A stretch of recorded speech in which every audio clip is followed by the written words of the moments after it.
Hey Sag, it's Ryan with Arrows of Love. Welcome back to my channel. Today we're going to do your February 2022 love, tarot, and astrology reading. As always, if you like these videos and would like to see more of them, please click the like button and subscribe. It helps the channel and it's very much appreciated for me. So I've had a lot of my Sag friends and viewers ask me to do a video. It's been a while. I've been doing a lot of the shorts. I've been doing a daily tarot card read there. So I'm trying to figure some things out with my daily life and how I can still be on YouTube and be a lawyer, take care of my family and my dog and everything else. So we're trying to figure it out. But Sag, I know that there's been a lot happening with you.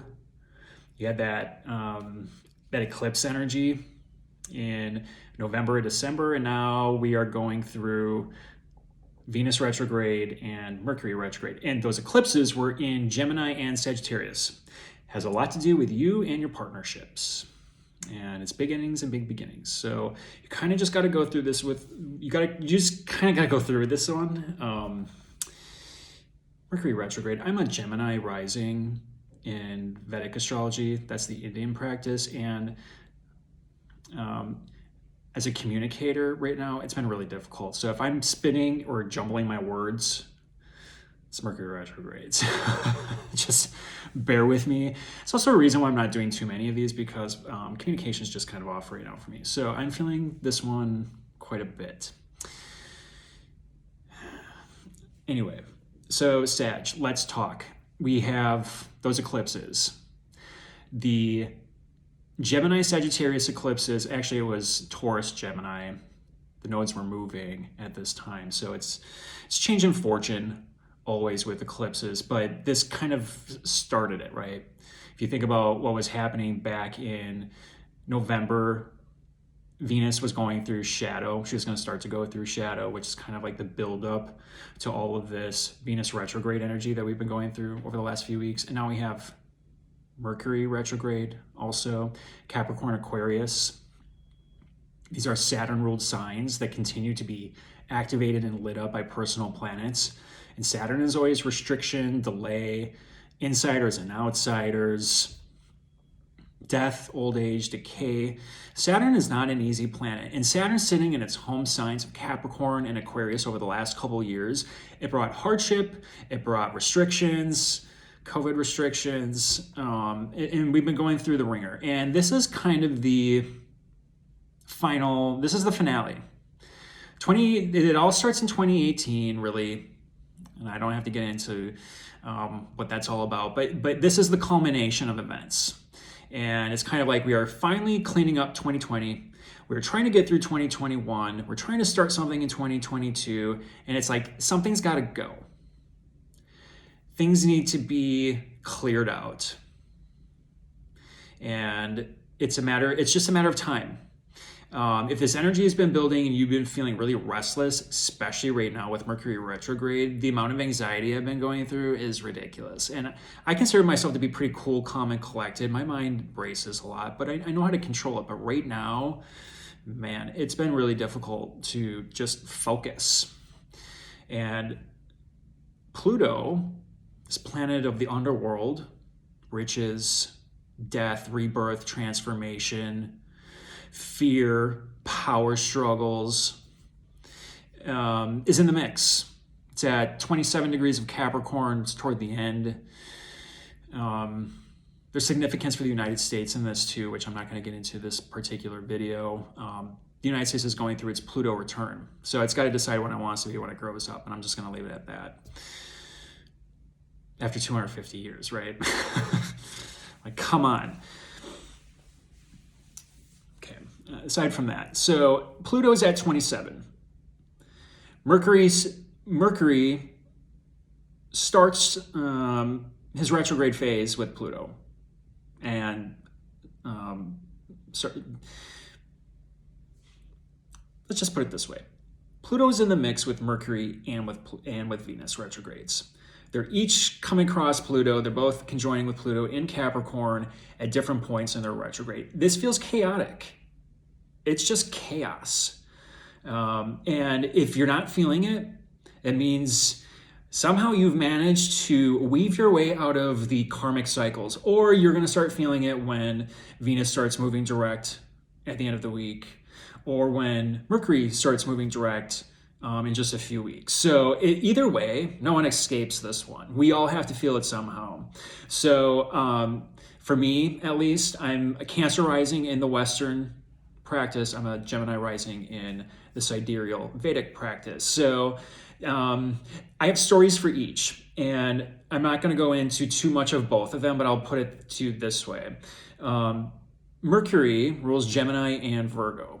Mercury is this planet of communication, travel, channels, technology, constantly moving in and out of the underworld. These Mercury retrogrades. Does it 3 or 4 times a year. They're fairly common, and for the most part, they're just irritations. But for me, this particular Mercury retrograde is happening in my 8th house and in my 7th house.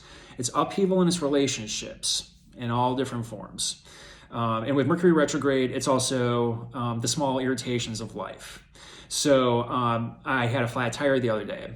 And the thing is, I couldn't just replace the flat tire because the sidewall of the tire was completely destroyed, apparently.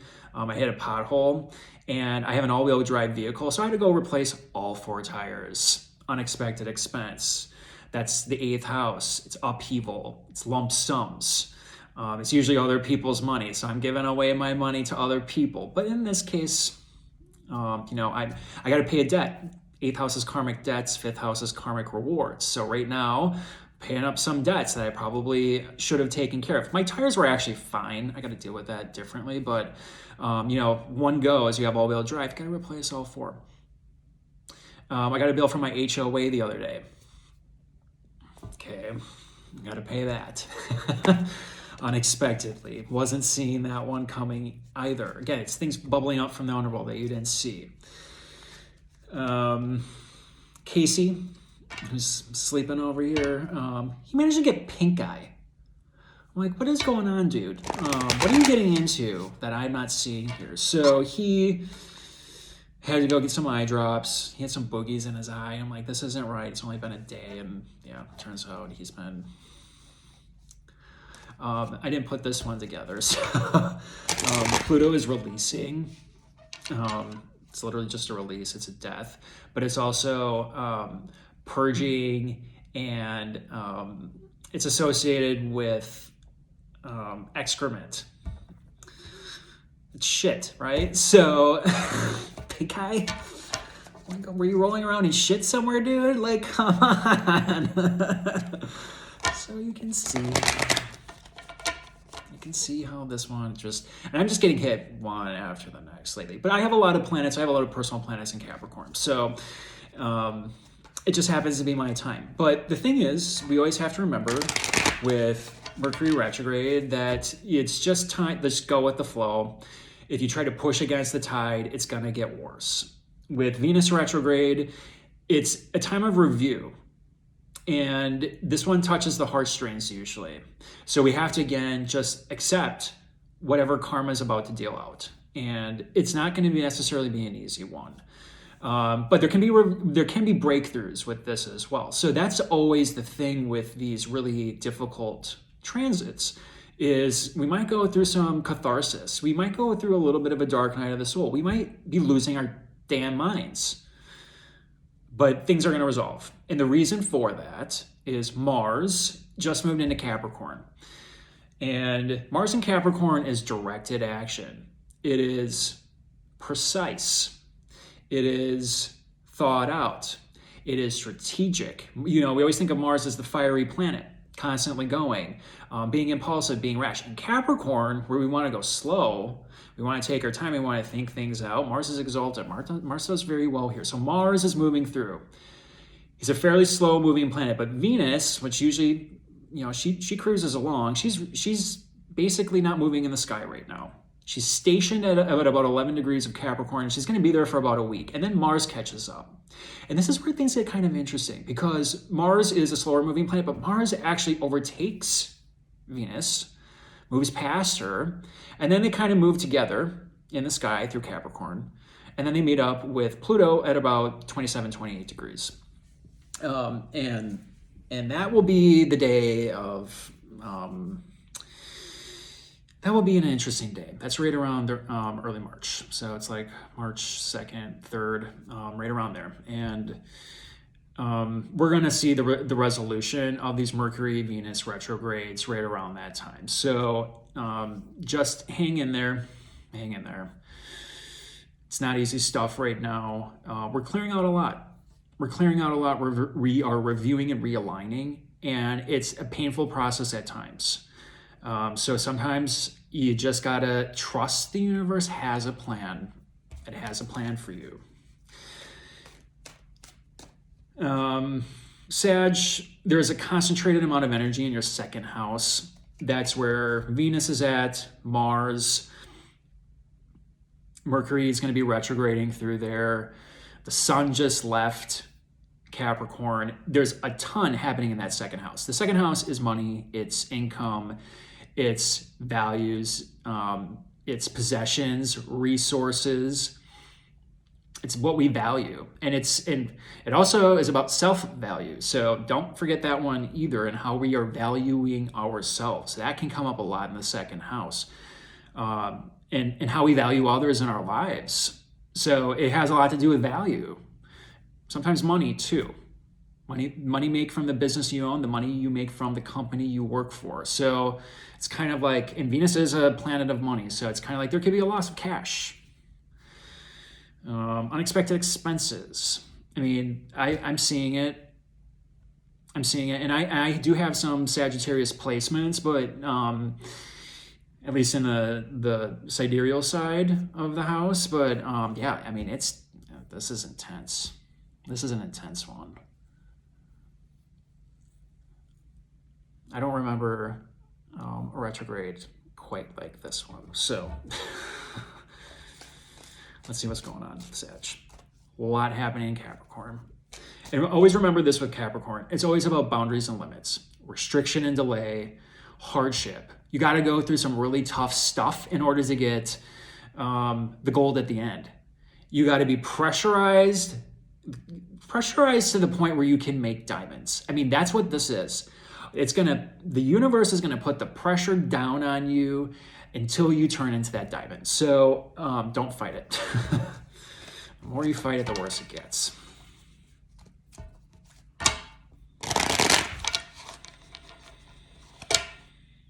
The other thing with you, Sag, is your ruling planet Jupiter just moved into Pisces, and it's co-rules Pisces with Neptune. Pisces is your fourth house of home, family, roots, foundation. It's also protection, comfort, nurturing. Jupiter in Pisces generally is very benefic, because Jupiter rules Pisces, and Pisces is this compassionate, empathetic, dreamy, inspirational, healing type sign. It's the healing house. So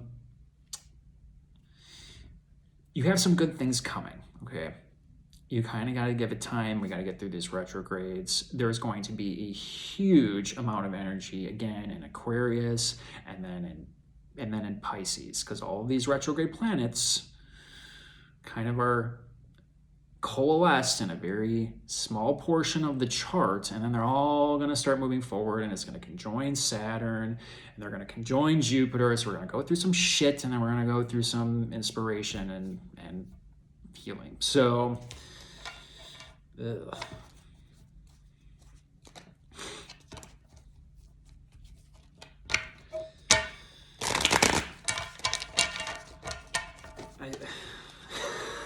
I don't even know what to say about this one.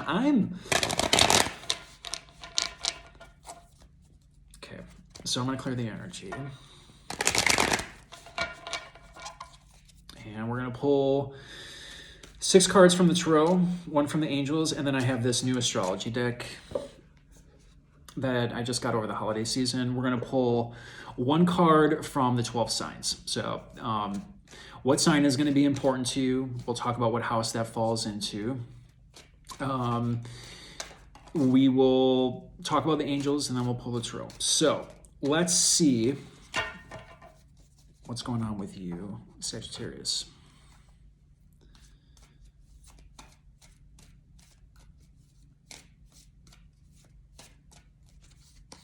from the angels.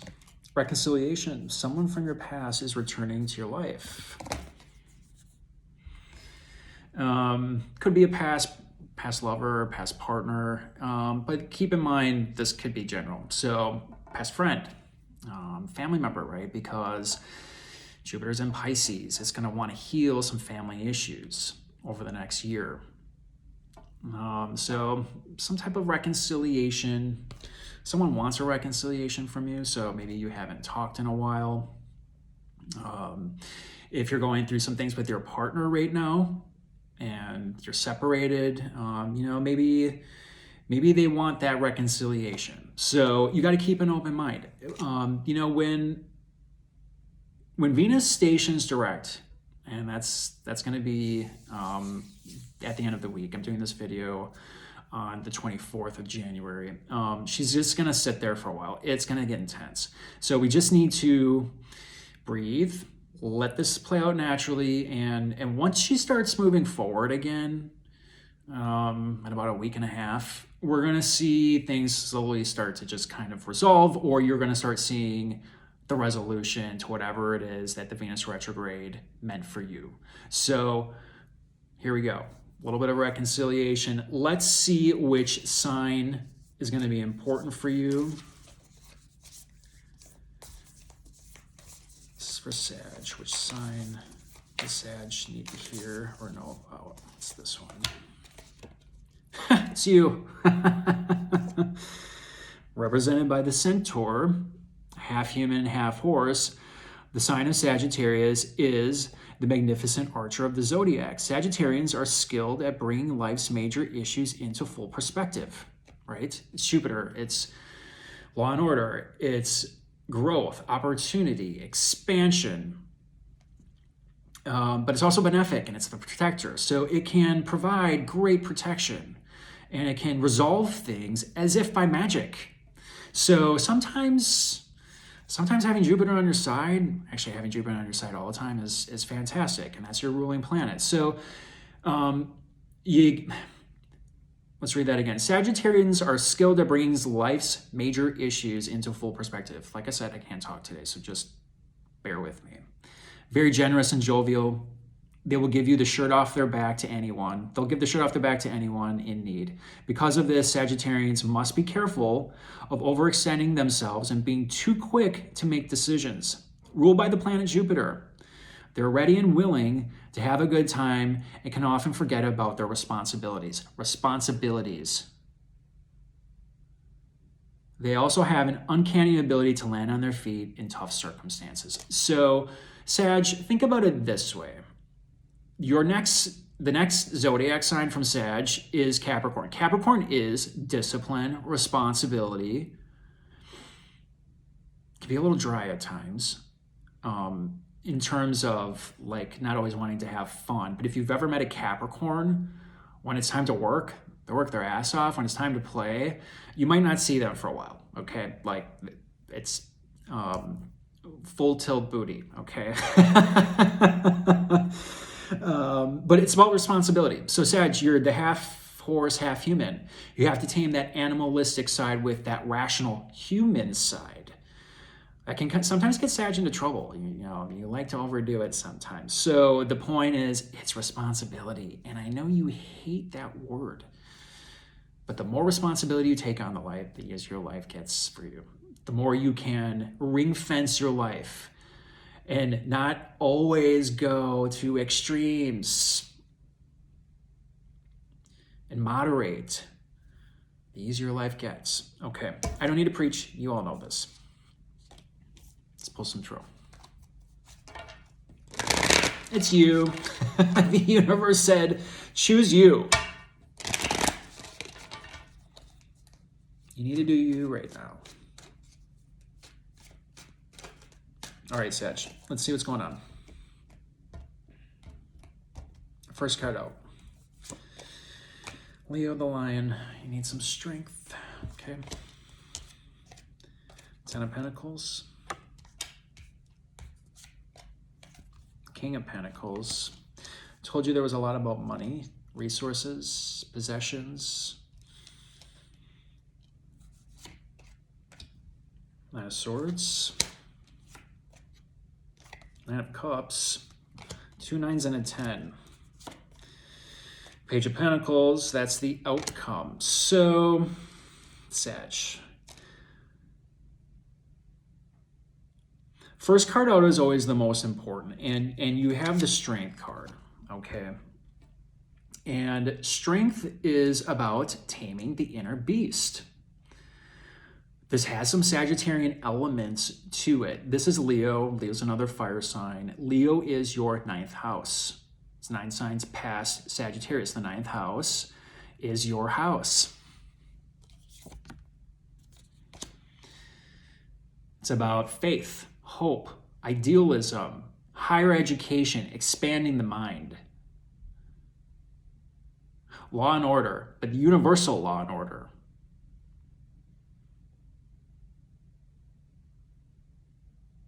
Leo is about pride. Leo is about being the king, but tempering the ego and not let it go just overboard, right? The ego is what gets us up. We need the ego to fuel us, right? We all like to be told we look good. We all like to be told that shirt looks nice on you, or you have a beautiful smile, or you have beautiful eyes. I mean, you got to, right? Because the ego still needs feeding, but you can't let the ego just take over. We've all met Leos that just run you over because it's all about them. And they can take things to the extreme too. So you got to tame the inner beast. It serves a purpose, but it can't run wild, right? I'm thinking of the Tiger King. And I mean, what chaos that is, right? I mean, it's like, I think about it and I'm just like, who in their right mind would go visit that zoo? And that's kind of the metaphor. That's the analogy that I'm getting right now. It's almost like throwing someone into the lion den.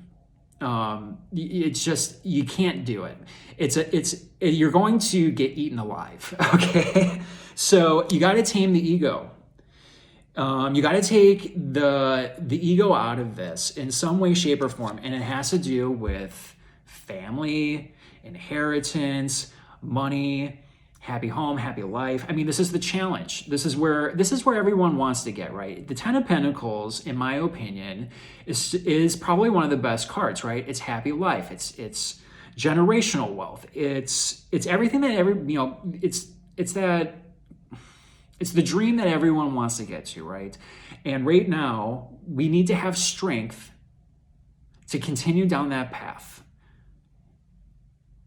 The path might not be lit very well right now. The path might be changing. You might have mixed signals and you're like, where the hell do I go next? What do I do next? And the universe is going to give you a sign. That's Mars. So if you've been up late at night, obsessing, going round and around, it's going to ease, but it's going to get a little bit, it's going to get a little heated, okay? Because the corner of this is the reconciliation and you wanting to be fulfilled and you wanting to have all of your cups filled up to the very brim, right?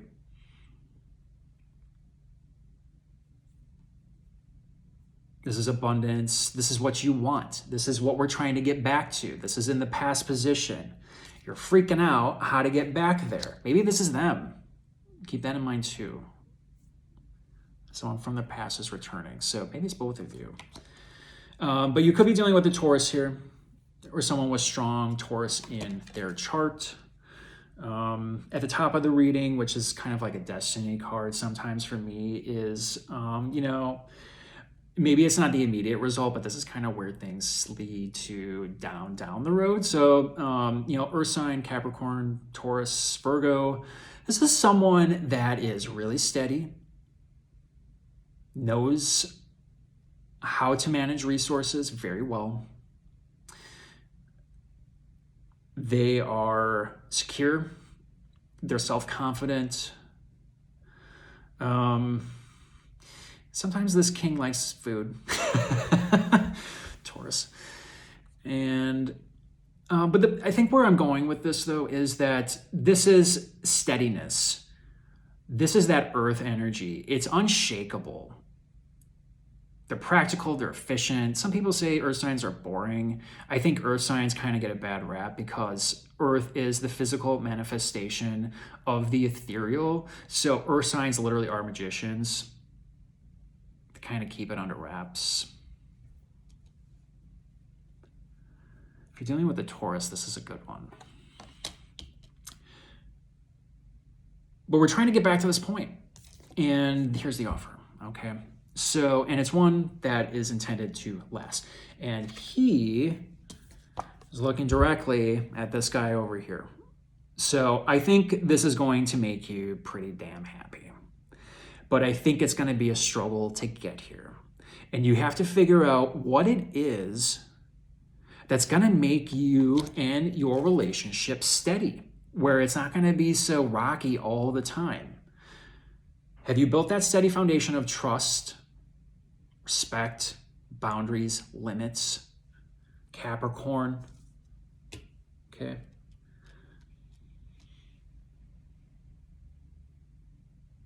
If we can be on the same page with values, values,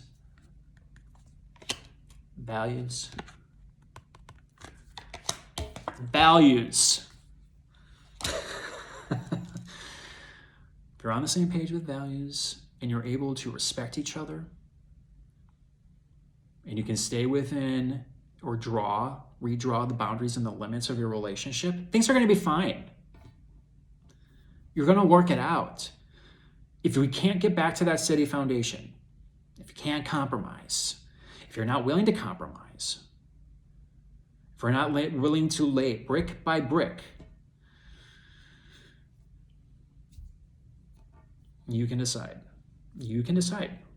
There is still free will.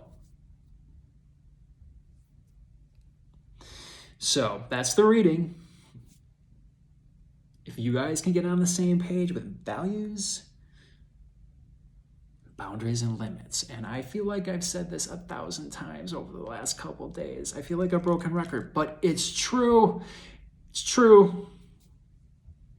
It has to be defined. And you got to stick to it. It's not just a matter of talking about and agreeing to it. You actually got to show it up and you got to follow through, right? That's part of the Pentacles here. It's not just talk. This isn't Swords energy. This isn't thinking. This is doing. This is Mars. It's time to take some action. Hope you enjoyed the reading. Yes, I was trying to get under your skin. Yes, I was trying to make you feel something. So some of you are, now. You know what you got to do. Take your time, though. Retrograde planets are still doing some crazy things. So I hope you enjoyed the reading. If any of you are looking for a personal reading, my email is in the description box below. Just send me an email. We'll set up a time to chat. Until next time, take care, Sag.